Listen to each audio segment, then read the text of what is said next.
Saint-Pierre-et-Miquelon première.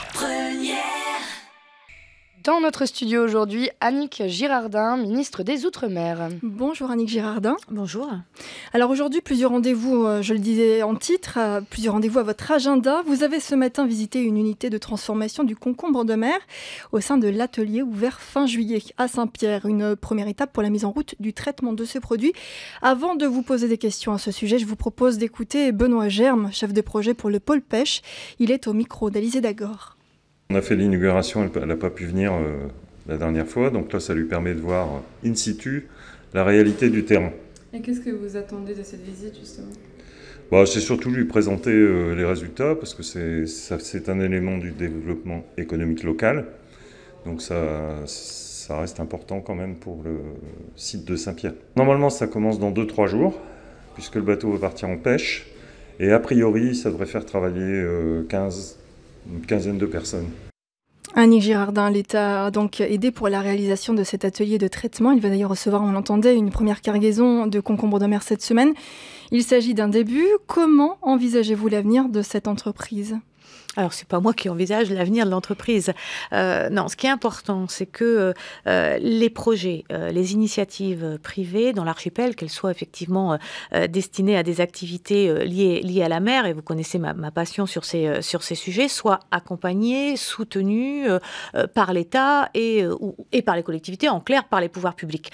De manière à ce qu'on arrive à limiter les risques pris par les entreprises privées et qu'on puisse passer à des phases rapidement d'expérimentation et ensuite de conforter ces actions. On avait un pôle à Miquelon, il y a aujourd'hui une petite activité qui se lance sur Saint-Pierre.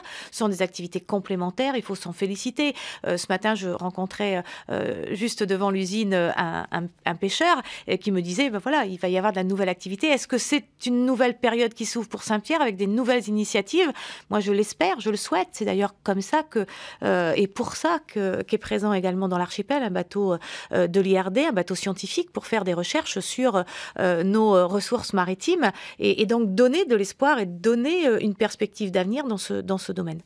Vous parlez justement donc de ce bateau que vous allez visiter, l'Antea, c'est son nom. Est-ce que le ministère des Outre-mer a prévu de soutenir les projets scientifiques pour Saint-Pierre-et-Miquelon et du coup de permettre à l'activité pêche de mieux se structurer ? C'est aujourd'hui cette mission scientifique, plus de 700 000 euros,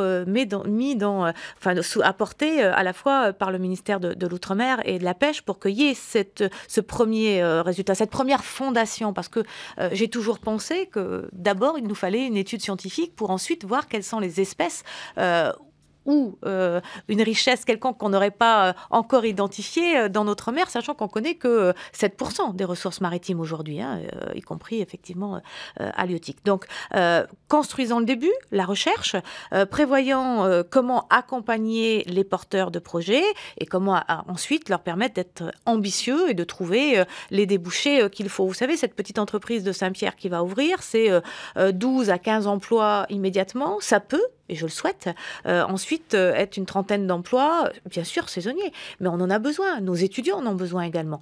Et donc, je crois que c'est le début de l'espoir quand on a ce type de structure qui revit. Les nouvelles pêcheries ont vécu, malheureusement, il y a eu un certain nombre de problématiques, et aujourd'hui, il y a des nouveaux projets. Moi, je crois qu'il faut être ambitieux dans l'archipel. Il faut qu'on donne envie aux jeunes de revenir et de porter des projets. Alors, on parle de science, on pense aussi à votre visite à Rimouski dans le cadre des accords avec les Canadiens. Est-ce que ces ambitions et le développement donc, de l'activité passent par des partenariats avec le Canada ? Oui, moi je crois, et c'est l'un des objectifs, mais on en reparlera des assises de l'outre-mer, c'est comment les outre-mer s'intègrent mieux dans leur bassin maritime, comment ils travaillent mieux avec leurs voisins. On ne se développe pas seul, on se développe avec son environnement. Et donc nous, nos voisins, ce sont les Canadiens et les Américains. Et en l'occurrence, le Québec pour la partie Rimouski, qui a cet intérêt d'avoir mixé à la fois la recherche, mais aussi l'accompagnement des projets, c'est-à-dire prototypes, tests de projets, recherche de marché, accompagnement d'un projet de manière à ce que les risques soient moindres au départ. Et ça, c'est important qu'on puisse aussi pouvoir le faire sur Saint-Pierre-et-Miquelon. Alors, autre rendez-vous pour vous ce mardi, une réunion de travail à la DETAM. Le sujet de cette réunion, la politique portuaire. Il a également été question, je crois, du terminal de croisière. Est-ce que vous pouvez nous en dire plus ? Alors, le terminal de croisière, c'est tout simplement d'abord l'agrandissement du quai en eau profonde de Saint-Pierre, qui aujourd'hui n'est pas suffisant pour développer en toute sécurité la croisière. Au-delà, le terminal de croisière, tel qu'on l'imagine et tel qu'on me l'a présenté ce matin, c'est aussi de permettre, si possible, de proposer à ce que, par exemple, la Société du Ponant, qui avait exprimé son souhait, fasse sa tête de croisière ici. Ça veut dire que les croisières partiraient de Saint-Pierre-et-Miquelon. Ça veut dire aussi de l'aller-retour en avion, ça veut dire de l'hôtellerie, ça veut dire de la restauration localement entre le jour où on arrive et celui où on va partir. Donc on a un vrai projet, un vrai produit. La croisière se développe énormément dans le Saint-Laurent, se développe énormément dans la région, et il faut penser à long terme et là aussi être ambitieux en se disant, et le Grand Nord, est-ce que ça ne sera pas aussi du développement de croisière, et pourquoi pas Saint-Pierre-et-Miquelon, plateforme dans ce domaine. Donc avait été annoncé un soutien financier pour réhabiliter le quai et aménager cet accueil, un budget de 8 millions d'euros par le Premier ministre. Donc il est temps maintenant, pour que les travaux aient lieu en 2018, qu'on fasse un certain nombre de choix. Ce matin, 4 options m'ont été proposées. Il faut qu'il en reste 2 au final et qu'il y ait un nouveau débat autour de ces 2 propositions qui sont chiffrées, soyons très clairs, entre 8 millions que l'on a et 28 millions, un des projets que l'on peut aller chercher ou qu'on peut aller chercher par phase. Et c'est ça, ce matin, dont on a débattu avec, bien sûr, la rénovation du quai ou l'agrandissement et l'allongement du quai, mais également la construction ou pas d'un accueil sur le quai. Et puis la 3e question, le frigo de la SPEC, ce frigorifique qui fait partie de notre histoire, quel est son avenir? Vous parliez donc justement de ces 4 propositions. Est-ce que ce sont celles que vous venez d'évoquer? Oui, tout à fait, c'est celles que je viens d'évoquer. Moi, j'ai donné comme objectif que pour la fin septembre, il y ait une consultation plus large qui se passe sur l'archipel et qu'on puisse arrêter un projet pour qu'en 2018, on puisse commencer les travaux et qu'en 2019, on soit prêt, si c'est possible, à permettre aux Ponant de faire sa tête de croisière dans l'archipel. Vous avez évoqué là l'ancien frigo. Est-ce que la réhabilitation de cet ancien frigo a été évoquée plus largement ce matin ? Oui, parce qu'il y a eu une mission du ministère de la Culture l'an dernier qui a chiffré la réhabilitation de ce projet entre 12 et 14 millions. Un projet de réhabilitation après classement. Il n'y a pas aujourd'hui l'unanimité autour de qu'est-ce qu'il faut faire de ce bâtiment qui fait partie de notre histoire. Il faut qu'il y ait un débat, il faut que les élus se prononcent. Je sais qu'ils ne sont pas tous d'accord sur ce sujet. Donc, je ne souhaite pas que... Enfin, moi, je souhaite que ce débat ait lieu, mais qu'on ne freine pas la rénovation du quai.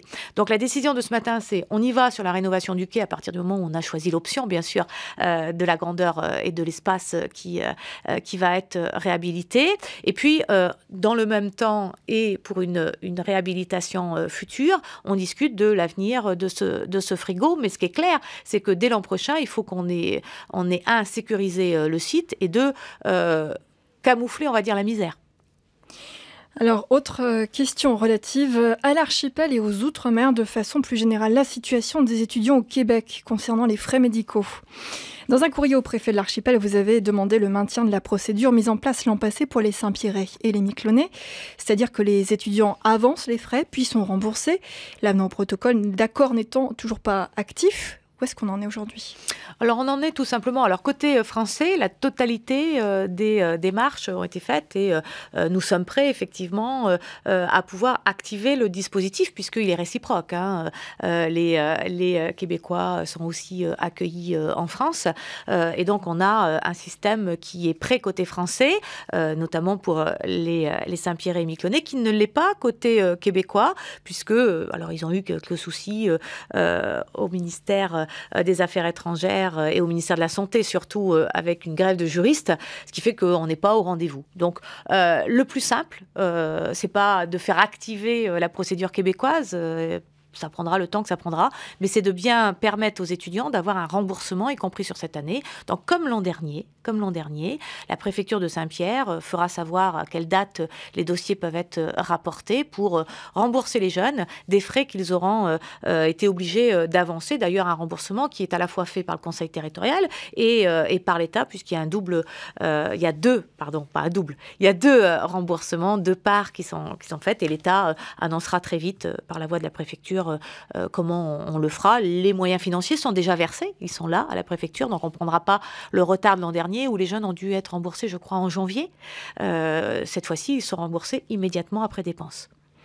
Alors justement, je vais élargir un petit peu à d'autres étudiants, à les étudiants d'autres territoires des Outre-mer, installés également au Québec. Est-ce qu'il y a également des choses de faites pour eux ?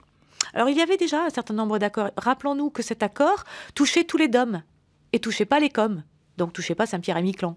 C'est ça l'histoire. Hein. L'histoire, c'est que quand moi, je découvre, alors on est en 2009-2010, je crois, cet accord, je réalise que les COM, donc Saint-Pierre-et-Miquelon, en sont exclus. Et c'est là que je commence l'intervention en tant que députée, qui se finalise, je l'espère, très bientôt, avec un dispositif qui sera mis en place et qui permettra aux étudiants de Saint-Pierre-et-Miquelon, comme tous les autres étudiants des départements d'outre-mer, de bénéficier de cet accord de sécurité sociale. Ouais, c'est encore, donc on pense aussi à la Polynésie peut-être, et Wallis-et-Futuna.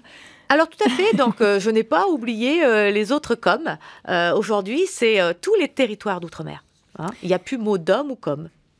Alors une dernière question concernant cette thématique, le protocole d'entente France-Québec s'applique-t-il également aux travailleurs français dans la province canadienne ? Non. Voilà. C'est une question qui ne concerne que les étudiants.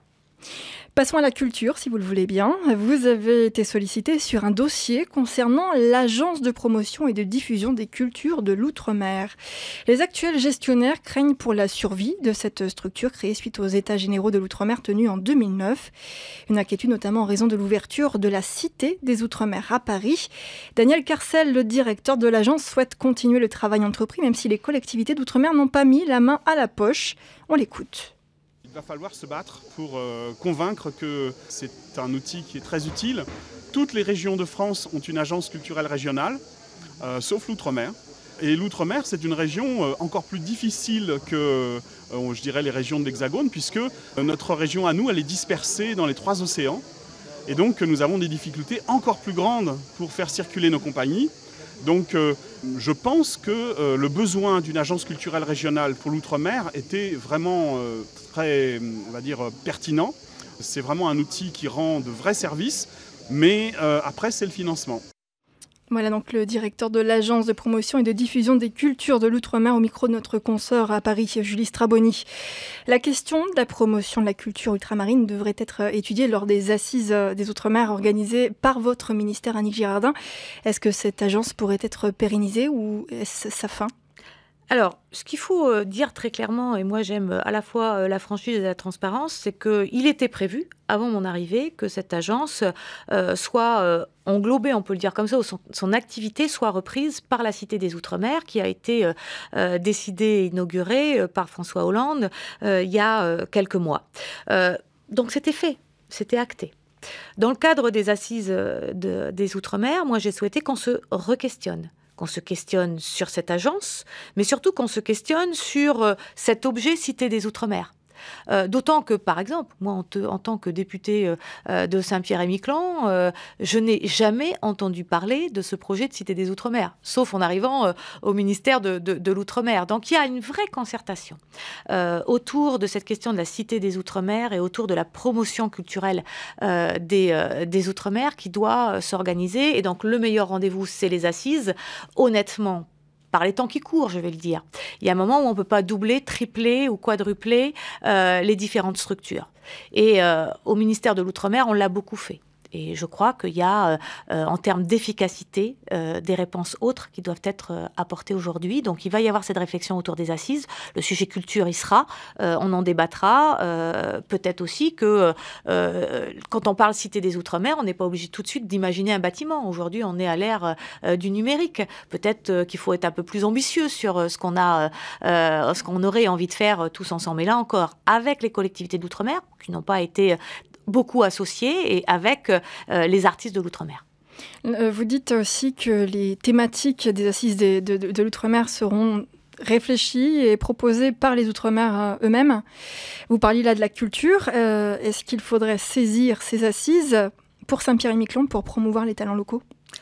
Oui, mais les assises, il faut s'en saisir. C'est un rendez-vous qui a pour objectif de faire un bilan de tous nos outils en Outre-mer, de leur efficacité, de la création de nouveaux outils. En clair, c'est quels sont nos freins en termes de développement économique, en termes de développement culturel, en termes d'éducation. Quels sont les freins d'un Outre-mer, quels qu'ils soient? Quels sont ces freins? Quels sont les outils qui sont mis en place? Est-ce qu'ils sont efficaces? Est-ce qu'on a à valoriser davantage l'expérimentation? Est-ce que quelque part, la question de la simplification doit pas être prise en compte et on ne doit pas réfléchir à une simplification administrative, notamment dans certains territoires d'outre-mer? N'oublions pas notre bassin maritime, notre bassin de vie, c'est-à-dire nous, Saint-Pierre et Miquelon, vivant à côté du Canada, des États-Unis. Est-ce qu'on a des particularités qui ne devraient pas être prises en compte aujourd'hui différemment qu'elles le sont et qui compliquent la vie de tout le monde? Pareil pour la Guyane aux côtés du Brésil ou la Polynésie, la Calédonie à côté de l'Australie. C'est-à-dire qu'à un moment donné, on ne peut plus réfléchir que France.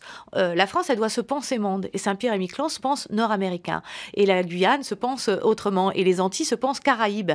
C'est ça l'avenir des Outre-mer. Et c'est ça les assises de l'Outre-mer. C'est quels outils pour permettre cela? Merci Annick Girardin d'avoir répondu à notre invitation. Merci beaucoup. Saint-Pierre et Miquelon, première.